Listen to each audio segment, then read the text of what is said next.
Dubbed America's longest-running missing persons case, the lost Roanoke colony continues to mesmerize history buffs and enthusiasts alike. But what happened to the colonists? Why did they disappear? Were they annihilated? Did they integrate with the local community? Or did something even more sinister happen to them? Join me as I explore these and other theories. Ready? Let's dive in. The lost Roanoke colony wasn't always lost. It was poised to be England's first colony in the New World. Queen Elizabeth I commissioned Sir Walter Raleigh to establish a colony in the New World. It's worth noting that although Walter Raleigh was the brains and the money behind this whole enterprise, he didn't set foot in the colonies. In 1584, Raleigh appointed Philip Amadas and Arthur Barlow to lead the first exploration of the New World. An ex-pirate, Simon Fernandez, accompanied them. The journey to the New World. This group set out on April 27, 1584. 2.5 months later, they landed in Roanoke. They met friendly Native Americans who traded and even shared some of their food with them. Shocking, I know, especially when you consider all the existing stereotypes. But remember, all this was the first attempt by England to colonize North America. The English were not the first group of foreigners the natives had seen. They stayed until the autumn of 1584 before they set sail for England accompanied by two natives, Wanchese and Mateo. Amadas and Barlow had only positive things to report. They showed the Queen all the stuff they acquired and presented the two natives. The Queen, happy with the results of this venture, knighted Walter Raleigh in 1585 and proclaimed him Knight Lord and Governor of Virginia. Sir Walter Raleigh intensified his campaigns into the New World. He wanted to get his hands on the resources and fast. In 1585, he put together another expedition. This time, he had a larger crew of 607 ships. Again, he didn't personally accompany them, but had his buddies Amadas and Simon Fernandez, remember them, lead the expedition. He appointed Ralph Lane as a governor in his place and Amadas as the admiral. You've probably correctly guessed it by now. This was a military expedition. The two natives joined the crew as guides. This expedition failed. The men antagonized the locals and many starved to death. The survivors abandoned the colony in 1586. Undeterred, Walter Raleigh organized another expedition, this time led by John White. Unlike the previous expedition, which had soldiers and privateers, this one was to have families and people who would have a personal stake in its success. John White got 117 settlers, 89 men, 17 women, and 11 children. Among these were White's daughter Eleanor and her husband Ananias Dare. Each male was to receive 500 acres of land in the New World, and they were to colonize the place.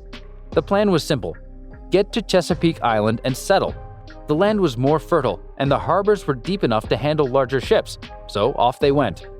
When the settlers got to Roanoke, John White took a small team and disembarked. They wanted to check on the 15 men Grenville had left behind, but all they found was an abandoned camp and some remains. John correctly assumed the natives killed them. He returned to the ship to continue to Chesapeake. Unfortunately, the crew and their leader had other plans. They forced the settlers to disembark at Roanoke on July 22, 1587. The settlers disembarked and set up camp in Roanoke. 6 days later, the settlers found one of their own, George Howe, dead on the beach. The natives shot him 16 times before caving in his skull with a club. The message was clear: leave or you're next. Wooing the locals. John White set out to establish friendly relations with the locals. He appointed Stafford to lead this mission, and with the help of Mateo, remember him, they got back on friendly terms with the Croatan Indians. Mateo revealed that Wanchese had led the attack that killed Grenville's detachment the previous year. Attempts at a peace treaty with Wanchese were unsuccessful. It was around August 18, 1587, and after so much struggle, the settlers had a reason to celebrate. Eleanor Dare gave birth to her daughter Virginia Dare, the first child born to English parents in the colony. For John White, the celebrations were short-lived. Just days later, August 27, 1587, he had to return to England for more supplies. John intended to return to Roanoke in 6 months with fresh supplies, but when he got to England, he found the country at war with the Spaniards. Queen Elizabeth I issued a decree that all ships were to help in the fight. This war raged for 3 years and White couldn't return. Return to Roanoke. Walter Raleigh pulled some strings and got John White passage on a privateering expedition in the summer of 1590. The expedition, organized by John Watts, anchored on the north side of Croatoan Island, some 50 miles or 80 kilometers from Roanoke on August 15, 1590. While there, they saw plumes of smoke rising from Roanoke. John and some men went to investigate. They found nothing. White and his men spent 2 days on the island looking for clues without any success. Then, on the second day, they saw another plume of smoke on the northern end of Roanoke. They rowed there, and on the morning of August 18th, they went ashore. They found fresh footprints in the sand, but couldn't find who made them. They continued towards the colony and discovered the letters CRO carved into a tree. They went to the colony and found on a fence post the word Croatoan carved. The camp was empty and filled with overgrown bushes indicating it had been occupied for a while. The houses were dismantled and valuables were carried away. There was no sign of an attack, no mass grave or remains on the site. White was sure the clues indicated that the settlers migrated to Croatoan, perhaps for their safety. The crew returned to their ship intent on going to Croatoan the next day. That night, the secondary anchor cable of one of the ships snapped, leaving it with only one anchor. The rescue mission couldn't continue with the risk of a shipwreck. The crew set sail for England. John White died in 1593 without ever seeing his family. But what happened to the Roanoke colony, and more importantly, Virginia Dare? Theory number 1. The settlers simply moved to Croatoan and lived there. This is the most obvious theory of what happened. Historians have found in White's writing that before his departure in 1587, John and the settlers agreed on a symbol to communicate their situation.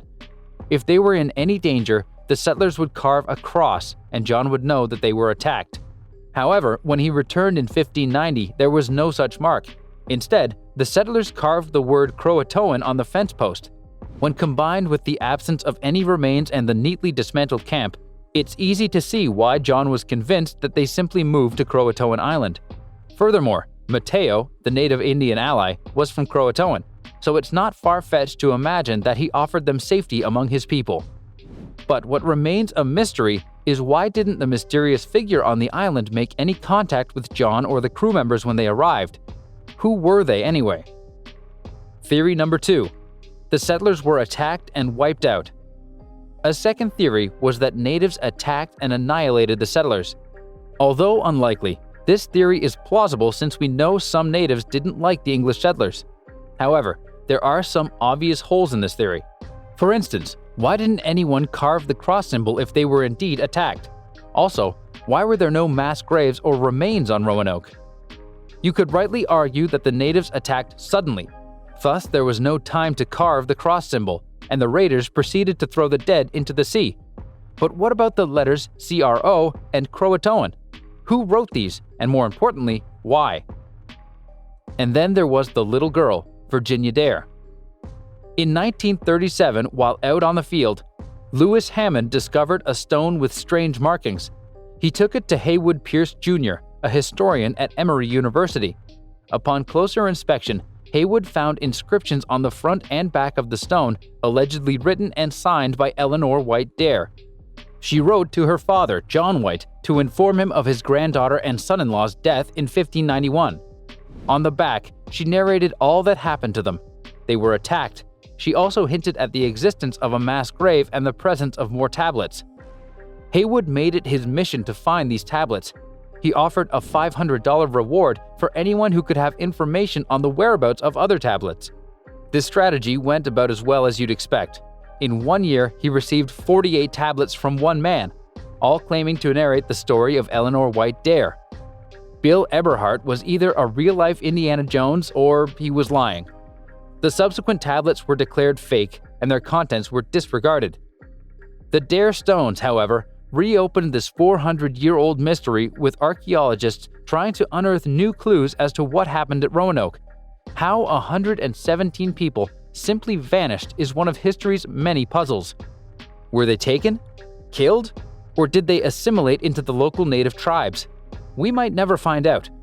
One thing is certain though, this mystery will captivate people for generations to come. So, what do you think about the lost colony of Roanoke and the enigma of Virginia Dare? Share your theories below, and while you're at it, don't forget to like this video and subscribe to our channel for more.